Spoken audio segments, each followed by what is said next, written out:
10 বছরের সম্পর্ককে অস্বীকার করতে দেখে এভাবেই কেঁদে বুক ভাসাচ্ছেন তরুণী, তাও আবার এলাকায় আপত্তিকর অবস্থায় আটক হওয়ার পর। স্থানীয়রা মিলে বিয়ের উদ্যোগ নিলেও এই তরুণ বিয়ে করতে অস্বীকৃতি জানান। সকালে তরুণীকে তার বাড়ি থেকে ডেকে নিয়ে যায় তরুণ। সারাদিন একসঙ্গে কাটানোর পর সন্ধ্যায় নিজের দোকানে তাকে নিয়ে অবস্থান করেন। বিষয়টি স্থানীয়দের সন্দেহ হলে তারা দোকানটি ঘেরাও করে এবং দুজনকে একটি কক্ষের ভেতরে আপত্তিকর অবস্থায় আটক করেন।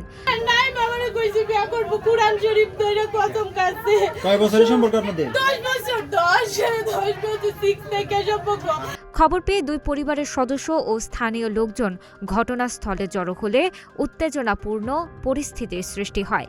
স্থানীয়রা সামাজিকভাবে বিষয়টির সমাধান এবং তাদের বিয়ের উদ্যোগ নিলেও তরুণ বিয়ে করতে অস্বীকৃতি জানান। মেয়েকে চিনে না বলেও দাবি করেন তিনি।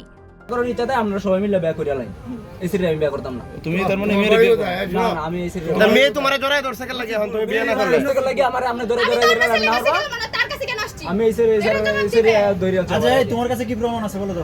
আমার কাছে সবকিছু প্রমাণ আছে।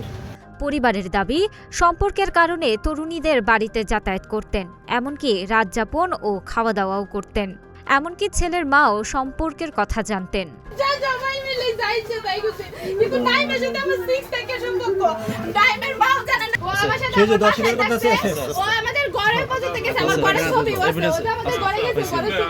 পরিস্থিতি নিয়ন্ত্রণে আনতে পূর্বধলা থানা পুলিশ দ্রুত ঘটনাস্থলে গিয়ে দুজনকে উদ্ধার করে থানায় নিয়ে আসে।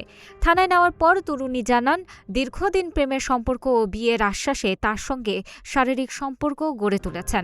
এখন স্ত্রী হিসেবে স্বীকৃতি দিতে অস্বীকৃতি জানানোয় তিনি আইনগত ব্যবস্থা নেওয়ার সিদ্ধান্ত নেন। আমি মরে যাব, শেষ কথা।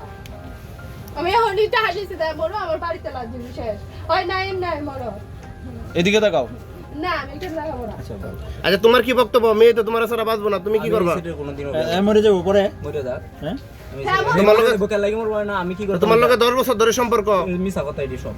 এসিরে আরেক স্যারের লগে রিলেশন করছে, আরেক স্যারের লগে আরে অন্য স্যারের লগে রিলেশন করে এখন আমার। ওই ছেলের বাড়ি কোথায় রিলেশন করছে?